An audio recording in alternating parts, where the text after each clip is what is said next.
अगर आप अभी 12th स्टैंडर्ड में हैं या फिर 12th आप पास आउट हैं, नीट के अलावा और ऐसे कौन कौन से फॉर्म हैं जो आप भर सकते हैं। Most of the time biology वाले स्टूडेंट्स के दिमाग में सिर्फ और सिर्फ एक ही चीज आती है कि अब तो हमने बायोलॉजी लिया है तो अब हम सिर्फ डॉक्टर ही बन सकते हैं या फिर अब हम सिर्फ और सिर्फ नीट का ही फॉर्म भर सकते हैं। तो आप ये वाले फॉर्म भी जरूर भरें। एक एंट्रेंस एग्जाम है जो हमारे लिए बहुत बहुत बहुत ज्यादा इंपॉर्टेंट है कि लड़के भी उसका फॉर्म भर सकते हैं और लड़कियां भी उसका फॉर्म भर सकती हैं और इसके बाद आप एक अच्छे गवर्नमेंट कॉलेज में एडमिशन लेने के लिए एलिजिबल हो जाते हैं कि अब हमें कोर्स नहीं करना है, हमें तो डायरेक्टली जॉब चाहिए और वो भी कौन सी गवर्नमेंट जॉब चाहिए। तो आप नीट के अलावा इन सारे फॉर्म को भी भर सकते हैं। हेलो एवरीवन, मैं स्वाति तोमर एक बार फिर से आप लोगों का स्वागत करती हूं और जहां पर आज हम बात करने वाले हैं कि अगर आप अभी 12th स्टैंडर्ड में हैं या फिर 12th आप पास आउट हैं तो आप नीट के अलावा और ऐसे कौन कौन से फॉर्म हैं जो आप भर सकते हैं। क्योंकि जैसे अगर मैं कहूं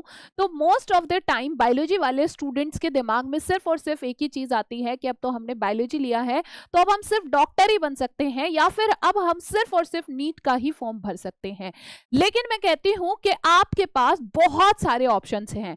तो वो बहुत सारे ऑप्शंस कौन कौन से हैं, चलिए मैं बात करती हूं। सबसे पहले कि अगर आप नीट एग्जाम की तैयारी कर रहे हैं तो आप ये वाले फॉर्म भी जरूर भरें। क्योंकि अगर आपको ऐसा लग रहा है थोड़ा सा भी कि शायद इस बार हमारा नीट नहीं हो पाएगा या फिर थोड़ी सी तैयारी में कमी रह गई है और साथ में कुछ और करना है, तो कौन कौन से फॉर्म आप लोग जरूर भर लें।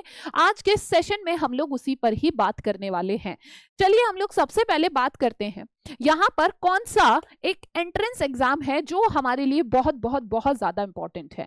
तो एक एग्जाम है आपका सीयूटी यूजी का फॉर्म आप लोग जरूर भरें। क्यों सीयूटी यूजी का फॉर्म भरना इसलिए बहुत ज्यादा जरूरी है क्योंकि इससे हमें बीएससी नर्सिंग में एडमिशन ले सकते हैं। ठीक है, अगर आपका सपना है नर्स बनने का तो सोचिए, है ना भाई, सिलेबस ऑलमोस्ट वही सेम रहता है जो चीजें हम लोग नीट के लिए पढ़ रहे हैं। ठीक है, तो आपको कुछ एक्स्ट्रा पढ़ने की जरूरत नहीं है, है ना। बीएससी नर्सिंग अगर आप नहीं करना चाहते, आपको क्या करना है, ट्रेडिशनल बीएससी करना है, यानी कि जिसमें आपको बीएससी जो है बायोलॉजी करना है, बीएससी जो है फिजिक्स करना है, बीएससी आपको केमिस्ट्री करना है, तो भी आपके लिए सीयूटी एक बहुत अच्छा ऑप्शन है जहां पर आप टॉप मोस्ट जो कॉलेज होते हैं, टॉप मोस्ट जो यूनिवर्सिटीज होती हैं, आप वहां पर उसके थ्रू एडमिशन ले सकते हैं। जिसमें अगर मैं आपको बात करूं जो सेंट्रल लेवल की यूनिवर्सिटीज हैं, जैसे कौन कौन सी, बीएचयू है, डीयू है, जेएनयू है, तो इन सभी यूनिवर्सिटी में अगर आपका सपना है एडमिशन लेने का तो बिल्कुल सीयूटी का फॉर्म आप लोग जरूर भरें। साथ में अगर आपको नर्सिंग और आपको बीएससी के अलावा किसी तीसरे फील्ड पर जाना है तो आप बीएमएलटी यानी कि लैब टेक्नीशियन की भी कुछ कुछ यूनिवर्सिटीज में जो है सीट्स होती हैं, तो आप उसके लिए भी जरूर अप्लाई कर सकते हैं। अगर आप बीपीटी में एडमिशन लेना चाहते हैं यानी कि फिजियोथेरेपी में अगर आप एडमिशन लेना चाहते हैं तो इसके लिए भी आपको क्या करना है, सीयूटी का फॉर्म जरूर भरना है। और ऐसा नहीं है कि फिजियोथेरेपिस्ट के पास जॉब की कमी होती है, एक बहुत अच्छा फील्ड है। क्योंकि आपने देखा होगा अभी ऐसा होता है कि अगर मान लीजिए किसी को कोई फ्रैक्चर आ गया है या कुछ भी हो गया है तो हमें सबसे पहले किसकी जरूरत होती है, फिजियोथेरेपिस्ट की जरूरत होती है। तो ये बहुत सारे अच्छे अच्छे ऑप्शंस हैं यहाँ पर हमारे पास जिसमें हम क्या कर सकते हैं, फॉर्म भर सकते हैं। अब बात करते हैं कि एक तो हमारा बीएससी नर्सिंग जो है हम सीयूटी के थ्रू भी एडमिशन ले सकते हैं, और क्या ऑप्शन है, हम और अच्छी जगह से बीएससी नर्सिंग करना चाहते हैं तो मैं आपको बता दूं कि एम्स जो है खुद भी अपना क्या कराता है, बीएससी नर्सिंग का एंट्रेंस एग्जाम कराता है। ठीक है, और बीएससी नर्सिंग अगर आपको एम्स से करना है तो ये फॉर्म सिर्फ और सिर्फ फिर किसके लिए होते हैं, सिर्फ और सिर्फ गर्ल्स के लिए होते हैं। और इसके फॉर्म कब निकलते हैं, आपके मई में निकलते हैं, मतलब ज्यादातर यही है कि मई में निकलते हैं। ठीक है, फिर भी आप थोड़ा सा एक ध्यान रखें उस समय पर। ठीक है, और दूसरा कोर्स और क्या है, यहाँ पर पैरामेडिकल वाला कोर्स भी होता है। पैरामेडिकल दोनों के लिए होता है, यानी कि लड़के भी उसका फॉर्म भर सकते हैं और लड़कियां भी उसका फॉर्म भर सकती हैं, जिसका फॉर्म जो है हमारा कब निकलता है, जून में निकलता है। ठीक है, आपका फॉर्म कब निकलेगा इसके लिए मैं आपके लिए वीडियो भी ले आऊंगी जब आपका फॉर्म निकलेगा।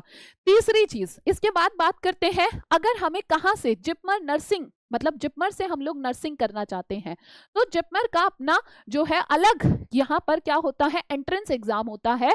और इसके बाद आप देखो, अगर हमारा सपना है हमें विदेश में जॉब करनी है तो हमें यहाँ पर भैया फॉरेन के अंदर भी जॉब मिलने के चांसेस हमारे बढ़ जाते हैं। और एम्स के बाद अगर मैं कहूँ तो सबसे अच्छा जो दूसरा आपका नर्सिंग कॉलेज में एडमिशन लेने का मौका होता है तो वो फिर आपका जिपमर नर्सिंग एंट्रेंस टेस्ट ही होता है। तो इसको आप बिल्कुल भी नहीं छोड़ें। फिर भी अब मैं अगर यहाँ पर बात करती हूँ, और एम्स का जो लेवल होता है लेकिन एंट्रेंस एग्जाम का वो एक अच्छा खासा लेवल होता है, ठीक है। अगर वहां पर भी थोड़ा सा डर लग रहा है और आप इसमें से फिर जैसे यूपी, बिहार या फिर महाराष्ट्र जैसे स्टेट से बिलोंग करते हैं तो हर एक स्टेट के भी अपने अपने कुछ एंट्रेंस एग्जाम आते हैं, ठीक है, कि भाई बायोलॉजी वाले बच्चे यहाँ से नर्सिंग कर सकते हैं। तो यूपी की बात अगर मैं करूं तो यूपी में जो होता है आपका यूपी सीनेट होता है, ठीक है, जिसको अटल बिहारी वाजपेयी यूनिवर्सिटी कंडक्ट कराती है।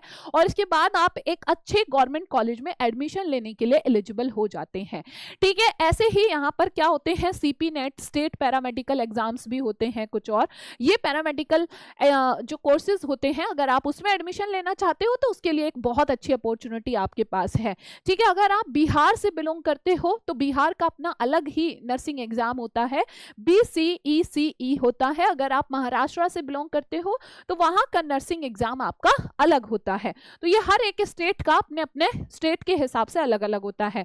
साथ में आपको अभी मैंने जो है नेक्स्ट पे एक वीडियो बनाया था, ठीक है। अगर आपको क्या करना है, रिसर्च वाले फील्ड में जाना है तो वहां पर आप नेक्स्ट का फॉर्म भी भर सकते हो, जो कि एक इंटीग्रेटेड प्रोग्राम है, ठीक है, जिसमें मतलब BSc MSc कंबाइन कर दिया गया है। 5 साल का प्रोग्राम होता है और उसके दौरान आपकी फीस भी बहुत कम है और स्कॉलरशिप का भी एक बहुत अच्छा ऑप्शन आपके पास होता है, ठीक है। कुछ लेकिन अब हम बात करते हैं कि अब हमें कोर्स नहीं करना है, हमें तो डायरेक्टली जॉब चाहिए, और वो भी कौन सी, गवर्नमेंट जॉब चाहिए।